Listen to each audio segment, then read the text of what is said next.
మీకుండే ఎటువంటి గ్రహ బాధలైనా గృహ బాధలైనా శాశ్వత పరిష్కారం కోసం సంప్రదించండి శ్రీనివాస జ్యోతిషాలయ.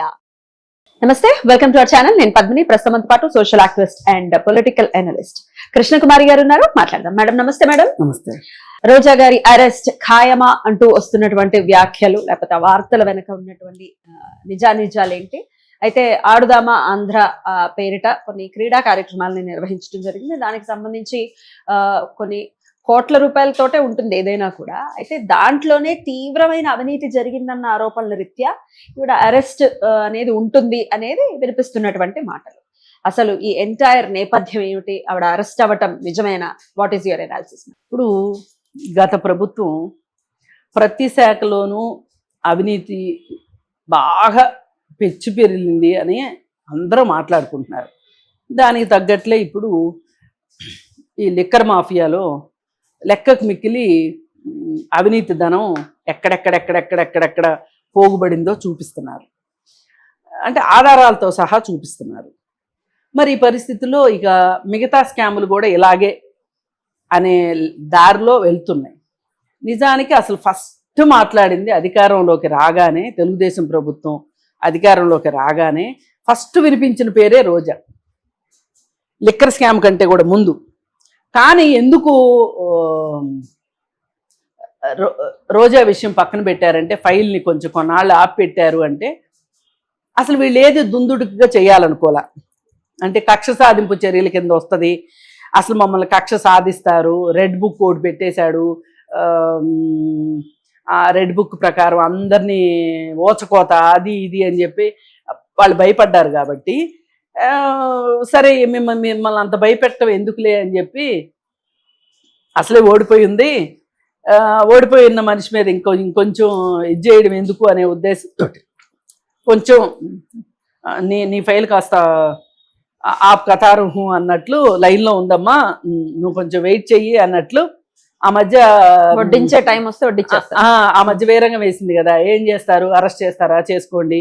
ఏం చేయగలుగుతారు? రేప్ చేస్తారా? చెయ్యండి అని కూడా మాట్లాడింది ఒక సందర్భంలో. ఇక అందుకని చెప్పి ఎందుకు వచ్చిందిలే 4 రోజులు ఆగి చేద్దాము అన్నట్లు వీళ్ళు ఈ ఫైల్ని పక్కన పెట్టేశారు. కక్ష సాధింపు అంటారన్న ఒక్క ఉద్దేశంతో వీళ్ళు ఆగారు. లేదు అనుకుంటే అందరూ రోజాకే ఫస్ట్ ముహూర్తం అనుకున్నారు. అయితే ఈవిడ క్రీడల శాఖ మంత్రిగా ఉంటూ అంతకుముందు టూరిజం శాఖ మంత్రిగా ఉంటూ అక్కడ కొన్ని చేయాల్సినవి అక్కడ చేసేసింది. అంటే ఒక రకంగా చేయడం అంటే ఏంటంటే, జగన్మోహన్ రెడ్డికి సరెండర్ అవ్వడం, పంపించిన ఫైల్ మీద సంతకం పెట్టడం, ఆ ఫైల్లో ఏముందో కూడా చూసుకోకపోవటం. చూసుకుంటే మంత్రి పదవి ఉండదు. 4 కాలాల పాటు నీకు మంత్రి పదవి ఉండాలా, లేకపోతే అన్నీ నీకు తెలియాలా అని అడిగితే ఏం ఆప్షన్ తీసుకుంటారు? మంత్రి పదవే తీసుకున్నారు ఈవిడైతే. 4 కాలాలు నా మంత్రి పదవి ఉండాలన్నదే నిర్ణయమే తీసుకున్నారు తప్పితే, ఈ రోజుతోటి సాయంకాలం 5 ప్రెస్ మీట్ పెడతారు. ప్రెస్ మీట్ లో రోజా బదులు పలానా మంత్రి అనే ప్రకటన ఎక్కడొస్తుందో అనే ఒక భయంతో చాలా చాలా ఒళ్ళు దగ్గర పెట్టుకుని ఉన్నారు వీళ్ళు. ప్రతిపక్షాల మీదకైతే ఒళ్ళు దగ్గర ఉండదు, కానీ అధికార పక్షం దగ్గర మట్టుకు ఒళ్ళు బాగా దగ్గర ఉంటుంది జగన్మోహన్ రెడ్డి దగ్గర. అది ఇది కాదంటే ఏమంటాడంటే, నీ మేకప్ కబుర్లు ఇక్కడ ఆపు, నీ సినిమా కబుర్లు ఇక్కడ ఆపు, ఇంకెక్కడన్నా చూపించు అన్నా అంటాడు, అనే ఉంటాడు కూడా. అయితే అందుకని ఈవిడ అసలు ఇంకా నో అనడానికి వీలు లేకోకుండా చేయగలిగినవన్నీ చేసి పారేసేసి ఈ క్రీడలకు సంబంధించి ఆడుదాం ఆంధ్ర అని ఒక క్యాప్షన్ పెట్టి, క్యాప్షన్ మంచిదే, కాకపోతే కేవలం ఆ పార్టీ సానుభూతి పరులు, ఆ పార్టీలో ఉన్న కార్యకర్తలు, ఆ పార్టీ శాసనసభ్యులు, ఆ పార్టీ మంత్రు వాళ్ళే ఆడుకున్నారు మొత్తం. క్రీడాకారులు లేరా? వీళ్ళే క్రీడాకారులు. అసలు క్రీడల కన్నా ధనం క్రీడ ఎక్కువైపోయింది అక్కడ. చాలా తక్కువ కాలంలో చాలా ఎక్కువ డబ్బు ఖర్చు పెట్టేసినట్టు ఇప్పుడు నోట్ ఫైల్స్ అన్ని బయటపడుతున్నాయి. 116 కోట్ల వరకు, 116 కోట్లు అవినీతి జరిగింది అని చెప్పి చెప్తున్నారు. సరే, ఏది ఏమైనా సరే అవినీతి జరగదు అని అనడానికి వీలు లేదు. ఎందుకంటే అన్ని శాఖల్లో జరిగినప్పుడు ఒక శాఖ ఏదో పునీతంగా ఉంటది అని అనుకోవటానికి వీలు లేదు. ఖచ్చితంగా జరిగే ఉంటది. మొదటి టర్మ్లో రోజా ఒక ఎమ్మెల్యేగా 2014 నుంచి 19 వరకు ఎక్కడా ఒక్క అవినీతికి పాల్పడకుండా చాలా చాలా జాగ్రత్తగా ఉంది రోజా. కానీ రెండోసారి వాళ్ళ ప్రభుత్వం వచ్చినప్పుడు మటుకు, అంటే అప్పుడు ప్రతిపక్షంలో ఉంది కాబట్టి ఎవరేమి డేగకళ్ళు వేసుకుని చూస్తారనే ఒక భయంతో చాలా జాగ్రత్తగా ఉండి ఇక రెండోసారి మటుకు విజృంభణ చేసేసి విచ్చలవిడిగా వీరవిహారం చేశారనే చెప్పొచ్చు ఈ అవినీతి విషయంలో. వీళ్ళని లేదు వాళ్ళని లేదు.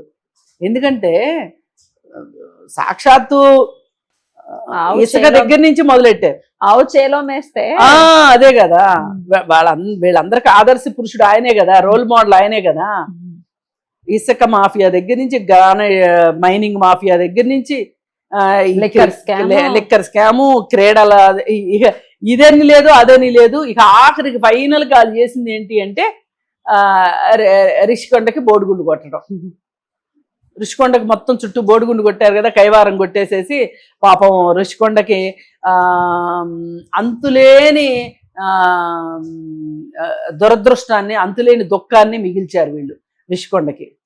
అసలు అది అక్కడ ఒక పర్యావరణ విషయం అని కానీ ఏమి, అసలు కనీసము ప్రకృతికి భయపడడం లేదండి. ఏ వ్యక్తి అయినా ఎవరికన్నా భయపడండి, భయపడకపోండి. మన మనస్సాక్షికి భయపడినా భయపడకపోయినా ప్రకృతికి భయపడాలి. ఎందుకంటే ప్రకృతి వల్లే మనం ఉన్నాం. ప్రకృతి తలుచుకుంది అంటే మనం ఎవ్వరం మిగలం. మనం ఎవ్వరం మిగలం. మనం ఎవరు ఏంటి, అసలు మన వ్యవహారం ఏంటి, మనం ఏం చదువుకున్నాము, మనం ఎక్కడున్నాము, ఏ కులము, ఏ మతము, ఏమీ ఉండదు. శాస్త్రం ఇంకా ప్రకృతి కోపం వచ్చింది అంటే.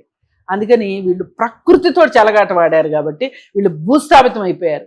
వాళ్ళ నెత్తి మీద వాళ్ళు భస్మాసుర హస్తం పెట్టుకున్నట్లు అయిపోయారు. నెక్స్ట్ టర్మ్ కి రారనేది మీ ఉద్దేశమా? నెక్స్ట్ టర్మ్ కి వచ్చే సమస్య లేదు వాళ్ళు చేసింది. ఇప్పుడు ఈ కేసుల్లో నుంచి బయటపడమనండి ఫస్ట్, ఏదన్నా ఉంటే తర్వాత సంగతి చూసుకుందాం. అందుకని చెప్పి రోజా అరెస్టు ఖాయం అనే మాటలు, ఒక్కవేళ ఇప్పటికి కూడా ఏమైనా ఆమెకి కాస్త పాస్ దొరికినప్పటికీ కూడా ఇంకో 4 రోజులు పోయాకైనా సరే రోజా సంగతి చూడకుండా అయితే ఉండరు. అంటే ఇదేదో కక్ష సాధింపులో భాగంగా కాదు, జరిగింది. బాగా స్టడీ చేస్తున్నారు వాళ్ళు. అంటే ఈ రెండో వాళ్ళు సమాధానం చెప్పుకోవడానికి వీలు లేకుండా, ఇప్పుడు చంద్రబాబు నాయుడు గారిని అరెస్ట్ చేశారు, 55 రోజులు జైల్లో పెట్టారు, కొండను దొబ్బి వెలుకుని పెట్టినట్టు అయింది. ఏం సాధించారు చెప్పండి వీళ్ళు? లేదు కదా. అలా కాకుండా పకడ్బందీగా చేస్తున్నారు అంటే ఆధారాలు సహా అని మనం నమ్మవచ్చు. ఎప్పటికైనా జరుగుతుంది. Right madam, thank you so much madam. నమస్తే.